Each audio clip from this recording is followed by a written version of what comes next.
శ్రీ మహాగణాధిపతయే నమః. అపార కరుణాసింధుం జ్ఞానదం శాంతరూపిణం శ్రీ చంద్రశేఖర గురుం ప్రణమామి ముదాన్వహం. నేను వివిధ ప్రదేశాలలో ఉండవలసి వస్తుంది. కొన్ని చోట్లలో వంటగదులు చాలా ఇరుకుగా ఇబ్బందిగా ఉంటాయి. అక్కడి నుంచి పొగ వచ్చి నేను పూజ చేసే మండపం వద్ద నిండిపోతుంది. శిబిరం మఠంలో ఎక్కడికి పోయినా అక్కడ పొగ ఉంటుంది. పొగ ఎక్కడ తక్కువగా ఉంటే అక్కడికి వెతుకుతూ పోతే అది వంటగదిలో పొయ్యి వద్ద నిప్పుకు దగ్గరగా ఉంటుంది. అందువల్ల నేను నా పూజను వంటగది దగ్గరే పెట్టుకునేవాడిని. పొగ పొయ్యి నిప్పు వద్ద నుండి మొదలయ్యి ఇతరత్ర అంతటా వ్యాపిస్తుంది. అందువల్ల పొయ్యి దగ్గర తక్కువగా ఉంటుంది. సాధారణంగా నా సంచారాన్ని గ్రామాల మట్టుకే పరిమితం చేసుకున్నాను. నగరాలకు పోవటం లేదు. ఎందుకంటే నగరాల్లో ఆధునికత పేరుతో చాలా అనాచారం హెచ్చుతున్నది. ఊళ్ళలో పరిస్థితి అంత చెడుగా లేదేమోనని అనుకుంటున్నాను. కానీ నగరాల్లో జనులు నన్ను పిలుస్తూనే ఉండేసరికి నేను నగరానికి రావటం మొదలుపెట్టాను. కానీ నగరంలో పరిస్థితి నేను అనుకున్న దానికన్నా చాలా వేరుగా ఉన్నదని చూసి నాకు కొంత తృప్తి కలిగింది.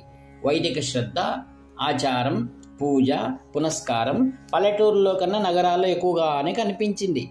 అది ఎట్లా అనిపించిందంటే, పొగను ఉత్పత్తి చేసే పొయ్యి దాన్ని అన్ని చోట్లకు పంపి తన దగ్గర మాత్రం శుభ్రంగా ఉంచుకున్నట్టే నగర జనాలు కూడా ఆచారాల విషయమై భయం, భక్తి చూపిస్తున్నారా అనిపిస్తుంది.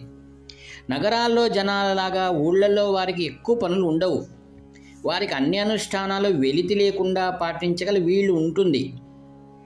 కానీ వారు అనుష్ఠానం సరిగా చేయకుండా, శాస్త్రాల గురించి ఏమీ తెలుసుకోకుండా సమయాన్ని వృధా చేసుకుంటారు.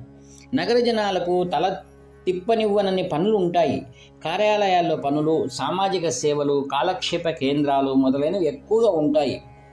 దీనివల్ల వారు పలు సాంప్రదాయక ఆచారానుష్ఠానాలను విడిచిపెట్టారు. అయినా వారిలో వారికి మనం ఇట్లా ఉన్నామే, ఇది తప్పు కాదా ప్రశ్న అనే పశ్చాత్తాప భావన ఉన్నదన్నట్లు అనిపిస్తుంది.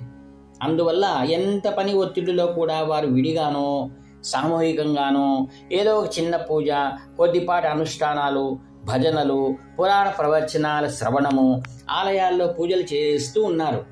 ఇది కొంతవరకు ఆనందాన్ని ఇస్తుంది. మనం ప్రాచీన ధర్మాలను పూర్తిగా పాటించినప్పుడే పూర్తి ఆనందం కలుగుతుంది. జనులు కేవలం ధనాన్ని అన్వేషిస్తూ ప్రాపంచ సుఖాల వేటలో పడిపోతున్న ఫలితంగా ప్రస్తుత నగర జీవనం, ఆధునిక నాగరికతలు వచ్చినవి. ధనం కోసం ఇంత వెంపర్లాడటం తగ్గించుకోవాలి. ప్రతివారు తమను తాము మంచి గుణాలతో సుసంపన్నం చేసుకునేందుకు ప్రయత్నించాలి. అత్యధిక ధనాన్ని ఇచ్చే ఉద్యోగాలు ఎక్కువ రోగాలను పెంచే అలవాట్లను మానేసి ప్రశాంతమైన, సంతుష్టికరమైన జీవితాన్ని జీవించడానికి మనస్ఫూర్తిగా ప్రయత్నించాలి. భక్తి, పూజ కూడా డబ్బు, ఇతర సుఖ సాధనాల కోసం చేసే అవకాశం ఉన్నది. మన పూజలకు, మన శాస్త్ర పాండిత్యానికి ఇతరుల నుండి ప్రశంసను కోరటం వంటివి కూడా జరగవచ్చు. వీటి విషయంలో చాలా జాగ్రత్తగా ఉండాలి. వీటన్నింటికి ఆధారమైనది అహంభావాన్ని వీడడమే. అది పోతే మనకు మనం వినయభావంతో, ఆనందంతో, ఏదైనా భగవదర్పిత భావంతో చేసి మనము క్షేమంగా ఉండగలము. లోకాన్ని, సంక్షేమాన్ని సాధించవచ్చును. దమనీయమైనది ఏమిటంటే, నాగరిక జీవనం పేరుతో ఒకటేదో కోరి ఎన్నో మంచి విషయాలను విడిచిపెట్టేశాం.